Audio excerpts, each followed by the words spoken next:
Welcome to Spinning Back Clique each week here at MMA Junkie. We take a spin through the biggest headlines in the sport. This week, we've got goals from MMA Junkie Radio in Vegas, along with MMA Junkies Nolan King in Boston and Danny Segura down in Miami. So let's get right to it, guys. 1 week later, and Conor McGregor is still a big point of discussion after revealing that he had some pre-existing injuries heading into UFC 264. Now, McGregor seems to think that these injuries are to blame for his leg breaking, while the Nevada Athletic Commission denies having any knowledge of any issues going into the fight. And the UFC, as you can expect, is remaining awfully quiet on the matter for now. So there's so much to unpack here right now. But based on what we know, what's your biggest takeaway from this entire situation? We could spend an hour on this. We'll put 4 minutes on the clock. Go, let's get it started. My biggest takeaway is no different than my takeaway the night of, and that's that Dustin Poirier is the better fighter. Look, I picked Conor McGregor in that fight, but had Conor won that fight the same way and Dustin made claims of injury, I'm pretty sure Conor would have none of that. A lot of people wouldn't have any of that. So everyone on that card made a choice that night to fight. They all came in with injuries. I mean, it's just the nature of our sport. The difference is this. Conor McGregor has the bankroll to miss a fight if he truly feels he's that injured. He can do that. He can miss a meal. A lot of these fighters don't, okay? So we all know Conor McGregor is an athlete who hates losing. Winning is everything to that guy. And I don't think he would have stepped in the cage if he felt like there was any shot at him losing because of something like that. It's too much is on the line, his ego. All those pictures prove is that he's just like everyone else. He came into a fight banged up. They all did it. It proves nothing to me. Yeah, that's interesting. I mean, the fact that everybody goes into a fight banged up, right? Nobody's 100%. We say that over and over. So why is he saying it now? You know, is it part of that competitive nature? It's interesting to see because you're right. He could skip a payday. Could the UFC afford to have him skip a payday? I don't know. Maybe there's something there. Nolan, what do you think? There's so many angles to take at this. What's your biggest takeaway? Well, I mean, and this is a big if. If what Conor McGregor's saying is accurate, if the stress fractures that he had were the thing that led to the injury, then he made the wrong choice, man. You know, he's trying to put the blame on something else, say, hey, you know, I had an injury. That's why I got further injured in the fight. And that's why I lost. Well, you made the decision to go in there. If you were informed that this is something that might happen, you took that risk and it didn't pay off. There's nobody else to blame but you. And again, like I said, it is a big if. I've seen some actual medical doctors on Twitter, not people that might like to pretend to be a doctor in a conversation, talk about the x-ray that he posted as potentially, those stress fractures not being something that would cause that sort of injury. So for me, with the whole mess that we're in right now, with fingers getting pointed left and right, I think it really comes down to McGregor's decision and what the medical diagnosis was. If the UFC doctors did see this, why did they clear him? What did they see that would make them think this wouldn't happen? You know, so obviously a lot of finger pointing, but I think McGregor has one person to point finger at, and it's the guy in the mirror. Yeah, that's one of my biggest concerns here, especially if you're a Conor McGregor fan, is, you know, it does feel a little bit like an excuse. And if that's what you think the only reason for the loss is, are you going to go back and get better the same way we saw him get better after the Nate Diaz fight? I think that's what people are most concerned about is, are you really accepting what happened here? Danny, tell me what you're feeling out of all this whole mad situation. Yeah. I caught some hate on this because you can't win on a Conor McGregor argument. Either you get attacked by the Conor McGregor haters or you get attacked by the Conor McGregor fanboys. So I had been pretty rough on Conor McGregor post the defeat. I had, said some comments that, I still stand by this day about him not being a top fighter, a top 5 fighter anymore.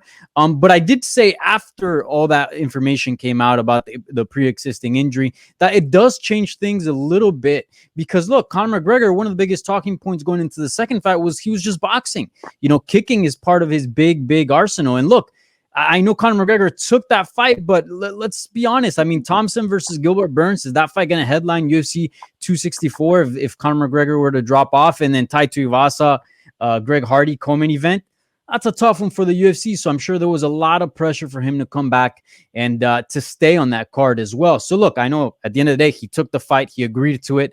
And, he did take an L. And I do believe that Dustin is the better fighter. But if you do have that big of an injury, I do think that is not just an excuse. It does, it does have something to do with it, especially if the leg actually broke, right? It's not like he got in there, lost, got dominated, and then said, hey, I had stress fracture. No, his leg actually snapped. So I I think, this makes Conor McGregor's defeat look a little bit better. I still find Dustin Poirier to be the better fighter, but hey, all in all, it is what it is, right?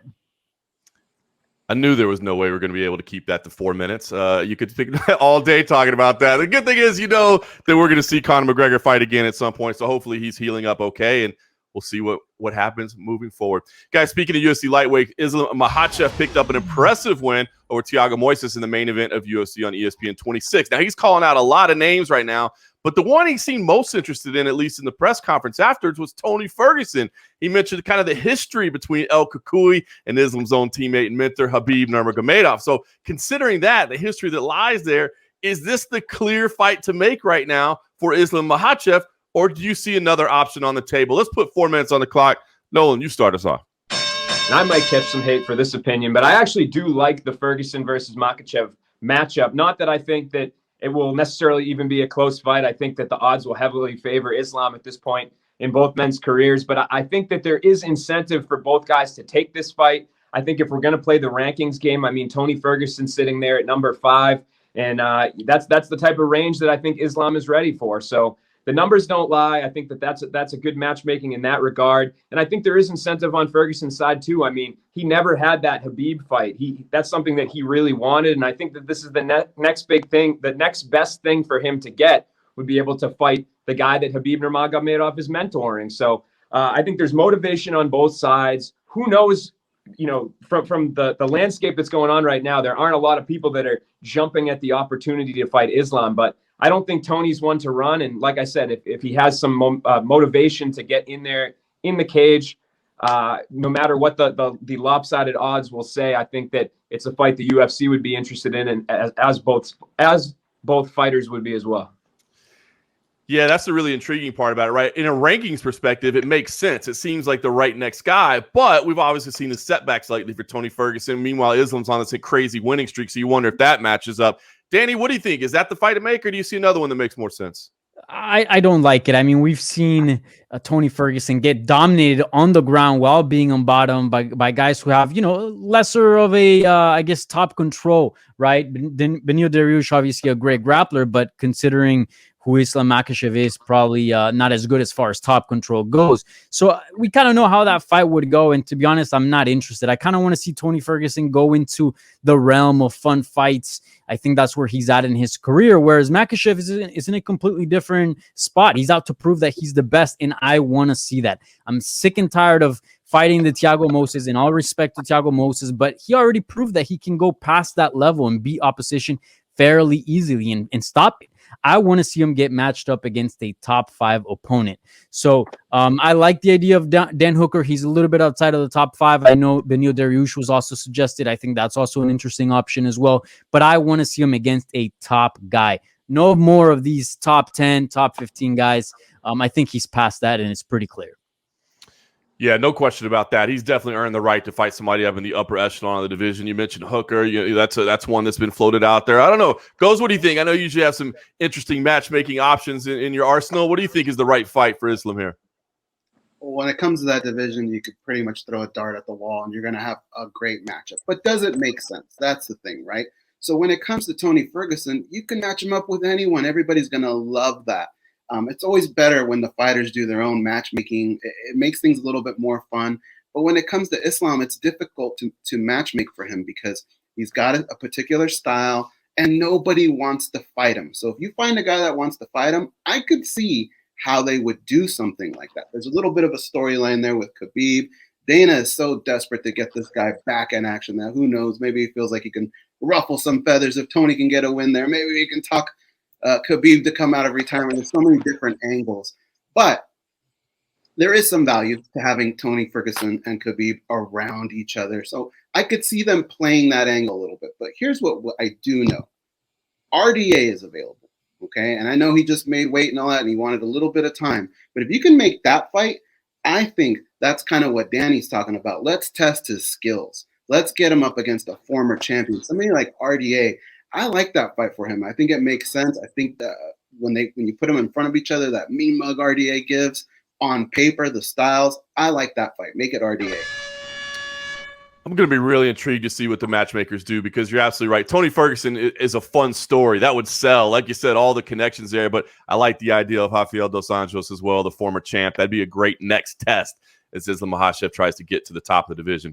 But guys, UFC on ESPN 26 also featured the return of Miesha Tate after nearly 5 years away. The former UFC champ didn't really seem to show any ill effects from the layoff, and she was somewhat dominant en route to a third-round TKO win over at Marianne Renault. Now, Cupcake has already made it clear she's in this for the title run, not for one-offs. But is that realistic? How far can she rise in this new phase of her career? Can she get all the way to the top? Let's put 4 minutes on the clock. Danny, get us started. Look, I think it's pretty clear anytime that Amanda Nunes fights, I mean, she's going to be the favorite and by a lot, right? Let's just be honest here. But look, looking at Miesha Tate, a lot of fighters come back and they come back for money. A lot of fighters, come back just because they miss the competitiveness. But Miesha's onto something that I feel like few comebacks have gotten, which is she feels like she can actually show a better version than the days that she had when she was champion in the UFC and Strikeforce. And I truly believe that. I mean, she looked in ridiculous shape. She was super shredded. Probably the best shape she's ever been in her entire career. And also something that people are not talking about enough is her striking. Her striking looks so good. Historically, I'm not trying to bash on her, but she's had pretty poor striking, not really putting her hip behind her strikes, kind of just arm punches. But this time around, she actually had some really good shots, some really good timing to her strikes. So you pair that with the wrestling, the grappling that she has, plus the experience. I think she could definitely give Amanda Nunes a tough fight. I don't know how likely it'll be to dethrone her, but look, out of all the contenders that you have today, I think she might have the best chance. I think she's pretty solid. So I like that she's back. She spices things up. And something also that I find interesting, a lot of challengers that go on against Amanda Nunes kind of feel like they lack a little bit of the star power and maybe the moment's too big for them.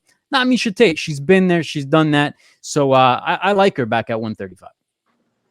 Boy, some great points there. Physically and mentally, I think she's better than she was when she was a champion. And you're right, she won't be overwhelmed by the moment with Amanda Nunes. But what do you think? I mean, are there other roadblocks along the way, or can she get all the way to the top? Is she a future champion, or at least a future title contender? Yeah, I think if we're talking about a run, absolutely. Even getting to a title shot, I believe she can do that. But winning a title is something completely different. And like Danny said, like Amanda Nunes has been so dominant that it's practically a sin to pick against her. It's difficult to do that.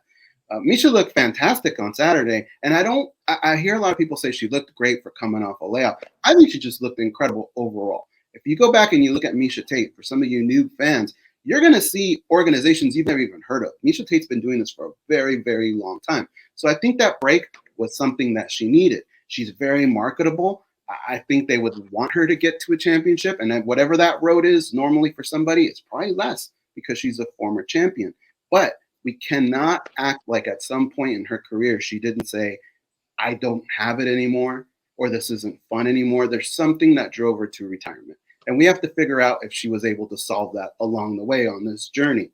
So it's very difficult with Miesha Tate, but I'll tell you what, her skills really, really impressed me. And I think the best thing she could do is take it one fight at a time and not really look ahead. Because I think that's what made her successful in this fight, was focusing on one fight, what was in front of her, take it one fight at a time. I think she can get there, guys. Yeah, you mentioned it. Former champion and remains extremely marketable, one of the most popular fighters in the sport. So she'll definitely get the push from the UFC if she can keep winning. Nolan, what do you think? I know it's tough to pick anybody against Amanda Nunes right now. Is that the issue, or what do you see as the path for Miesha Tate? Yeah, I kind of look at it as probably a realistic roadmap would be 3 more fights, right? So one being another contender, ranked fighter.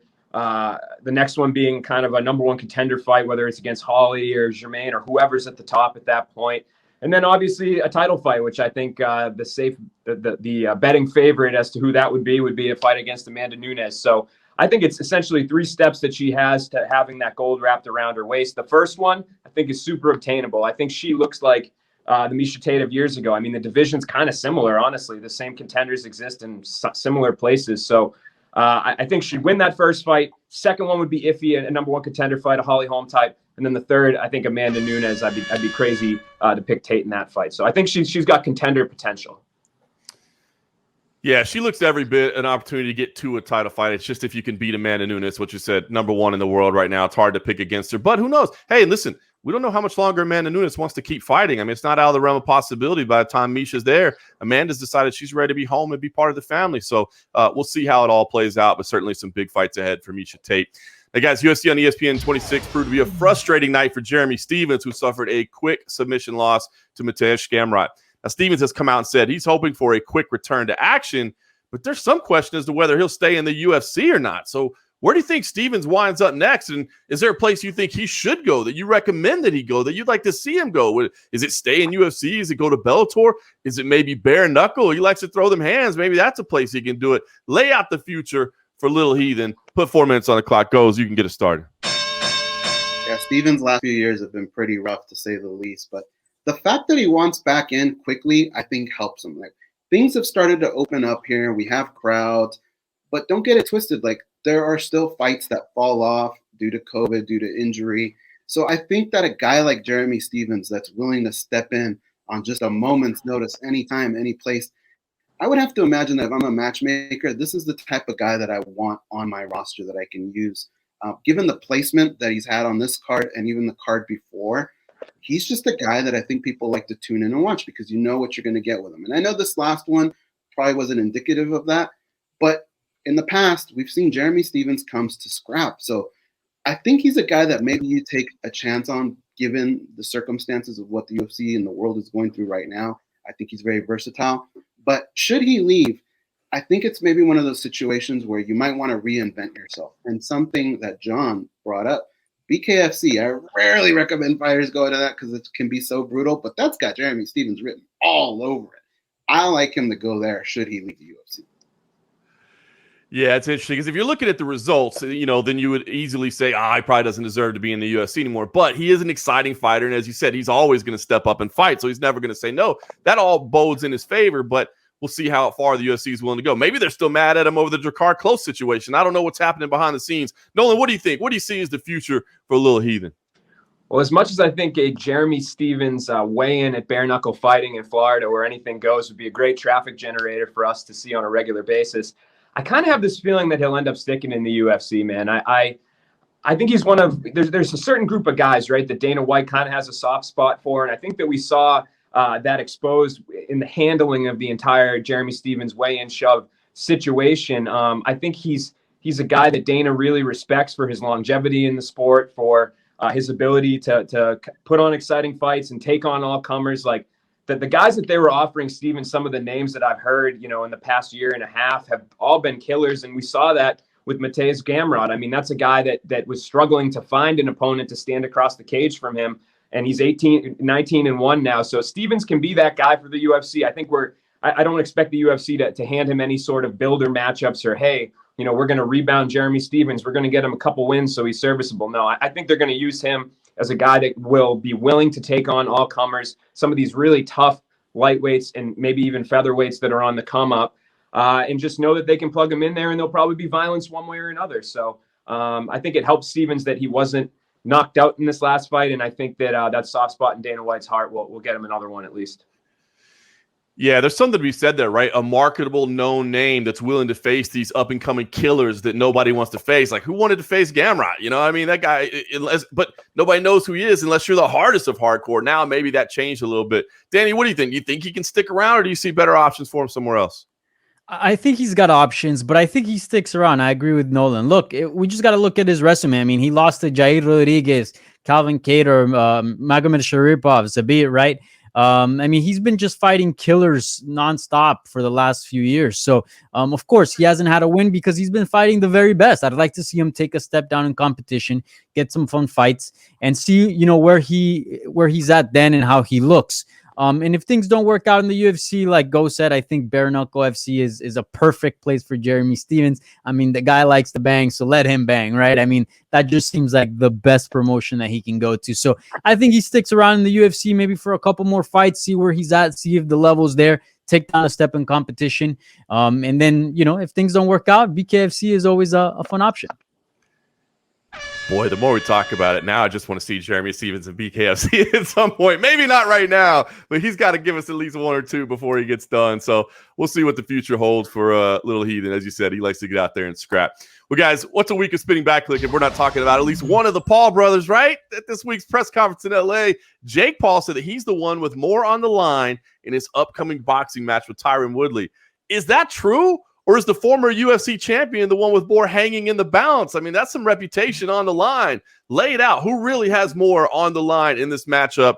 4 minutes. Nolan, get us started. Crazy, man. The more I hear Jake Paul speak, the more I start to like him, and the more I'm agreeing with him now. This is a very strange universe we live in, but I think he's on the money. You know, I think if you look at this scenario, right, I mean, Tyron is gaining a lot from this situation. I don't know if his stock going forward really, there's a lot teetering on, so to speak, a win, right? So he goes out there, he beats a YouTube boxer, whoop-de-doo, you know? And I think that on the flip side, Jake Paul, if he loses, think about all the money he's going to generate from future fights where people want to see him get knocked out, where they want to see him take the next step up, where they want to see how far he can go. So I think that the experiment of Jake Paul has been so short-lived thus far that if he loses, it will be a big blow to him.